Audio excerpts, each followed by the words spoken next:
بسم اللہ الرحمن الرحیم۔ السلام علیکم ورحمۃ اللہ وبرکاتہ۔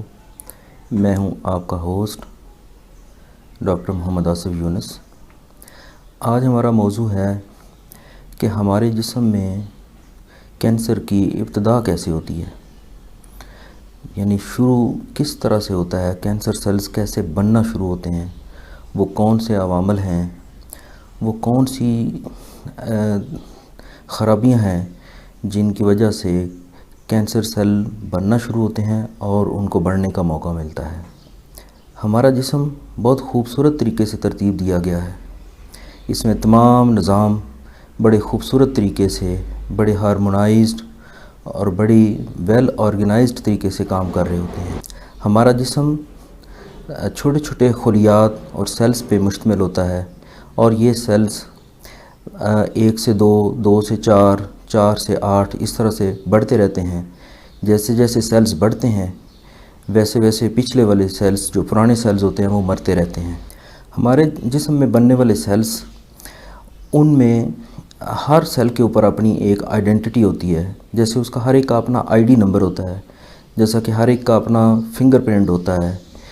وہ اس بات کو انشور کرتا ہے، ہمارا امیون سسٹم اس ID کو، اس آئیڈینٹی کو، اس فنگر پرنٹ کو 24 گھنٹے سکین کرتا رہتا ہے کہ یہ سیل جو بنا ہے، یہ جو نیا سیل وجود میں آیا ہے، کیا یہ اسی طرح کا ہی سیل ہے جیسا کہ باڈی کے اندر پہلے سے سیلز موجود ہیں، یا کہ یہ کسی اور طرح کا ہے۔ کئی دفعہ ایسے ہوتا ہے کہ جو مدر سیل ہے اس سے جو دوسرا سیل بنا ہے، جو ڈاٹر سیل بنا ہے، آگے جو نیا سیل بنا ہے، وہ بالکل ہو بہو مدر سیل کی طرح کا نہیں بن پاتا۔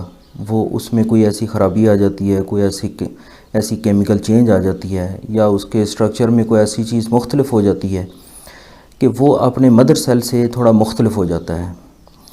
اس چیز کو ہمارا امیون سسٹم ریکگنائز کرتا ہے، اور وہ اس کے اوپر اس کے مختلف جو امیون سسٹم کے جو سیلز، اپنے سیلز جو کہ خون کے اندر تیر رہے ہوتے ہیں، وہ اس نئے بننے والے اور مختلف بننے والے سیل کے اوپر ایک ٹیگ لگا دیتا ہے، جس کو آپسنائزیشن بولتے ہیں۔ جب یہ اس کے اوپر ایک ٹیگ لگا ہوتا ہے تو امیون سسٹم میں ہی اس کا ایک دوسرا عمل ہوتا ہے جو ان ٹیگ لگے ہوئے سیلز کو پہچانتا ہے۔ وہ جیسا کہ میکروفیجز ہوتے ہیں، نیوٹروفلز ہوتے ہیں، یہ امیون سسٹم کا پارٹ ہے، تو یہ اس ٹیگ لگے ہوئے سیل کو پہچان لیتے ہیں اور اس کو انگولف کر لیتے ہیں، اس کو ختم کر دیتے ہیں۔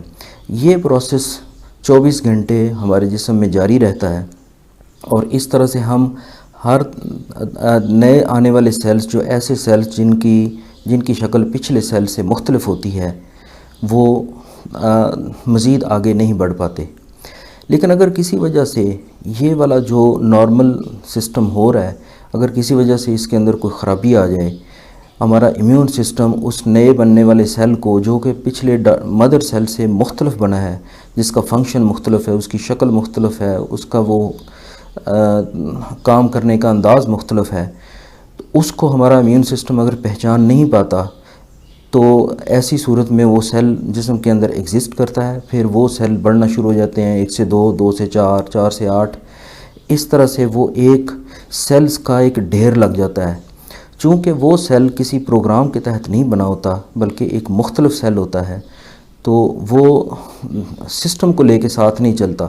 اس کے اندر خون کی نالیاں نہیں بنتی، ان کے اندر نروز نہیں بنتی، ان کے اندر جسم کا اور نظام نہیں بنتا۔ وہ ایک سیلز کا، ایسے ہی سمجھیں کہ جیسے سیلز کا ایک ڈھیر بننا شروع ہو جاتا ہے۔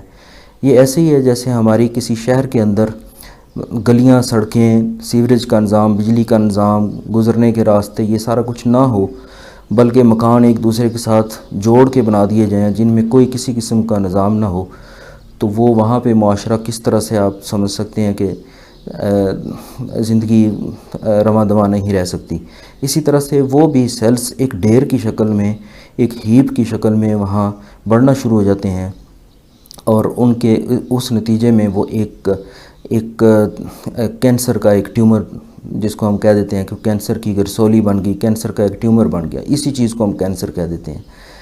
اس کا ایک اور اسپیکٹ بھی ہوتا ہے کیونکہ وہ سیل چونکہ اپنے مدر سیل سے مختلف بنا ہے، اس لیے اس کی شکل مختلف ہونے کے ساتھ ساتھ، اس کا فنگر پرنٹ مختلف ہونے کے ساتھ ساتھ اس کا فنکشن بھی مختلف ہو سکتا ہے۔ وہ بغیر کسی ترتیب کے کوئی ایسا ہارمون، کوئی ایسا کیمیکل، کوئی ایسی چیز سکریٹ کرنا شروع کر دے گا جس کی ہمارے جسم کو ضرورت نہیں ہے۔ وہ ایسا ہارمون سکریٹ کرنا شروع کر دے گا جس سے بلڈ پریشر ہائی ہونا شروع ہو جائے گا۔ کوئی ایسی چیز، کوئی ایسا کیمیکل، کوئی ایسا ہارمون بنانا شروع کر دے گا جس سے ہماری ہڈیوں سے کیلشیم نکلنا شروع ہو جائے گی۔ کوئی اور اس طرح کا جس سے ہمارے جسم کے اندر بہت برے اثرات شروع ہو جائیں گے۔ وہ جو ایک ہارمونز کا نظام ہے وہ سارا بگڑ جائے گا، کیمیکلز کا نظام سارا بگڑ جائے گا۔ تو وہ سیلز مختلف قسم کے زہریلے مادے پیدا کر کے جسم کو نقصان پہنچاتا ہے۔ اور دوسری صورت یہ ہوتی ہے کہ ان میں سے کچھ سیلز ٹوٹ کے خون کے بہاؤ کے ساتھ جسم کے اور مختلف حصوں میں پہنچ جاتے ہیں، جس کی وجہ سے وہ وہاں بھی اپنی جڑ پکڑ کے وہاں بھی اسی طرح کے ٹیومر بنانا شروع کر دیتے ہیں۔ اس کو بولتے ہیں میٹاسٹیسس۔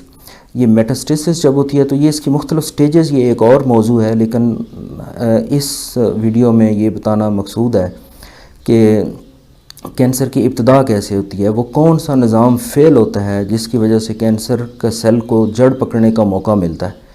تو وہ ہمارا امیون سسٹم ہے۔ اس کا مطلب ہے کہ اگر ہمارا امیون سسٹم، ہماری قوت مدافعت اگر بہت سٹرونگ ہوگی، یا جس کو کہنا چاہیے ویل ایفیشینٹ اور ورکنگ پوزیشن میں ہوگی، تو وہ ایسے سیلز جو اپنے مدر سیل سے مختلف بنے ہیں ان کو پہلے ہی لیول پہ، ابتدا میں ہی ان کو ریکگنائز کر کے، ان کو پہچان کے، تو وہ اپنے مختلف طریقوں سے اس کو جسم سے نکال دے، تو کینسر کا سیل وہ اپنی جڑ ہی نہیں پکڑ سکتے ہیں۔ اور یہ کام 24 گھنٹے ہمارے جسم میں مسلسل ہوتا رہتا ہے، اور اس طرح سے اللہ تعالیٰ ہمیں اس موذی مرض سے 24 گھنٹے ہماری حفاظت میں ہمیں رکھتا ہے۔ اللہ سے دعا ہے کہ اللہ تعالیٰ سب کو تندرستی عطا فرمائے۔ اجازت دیجیے، اللہ حافظ۔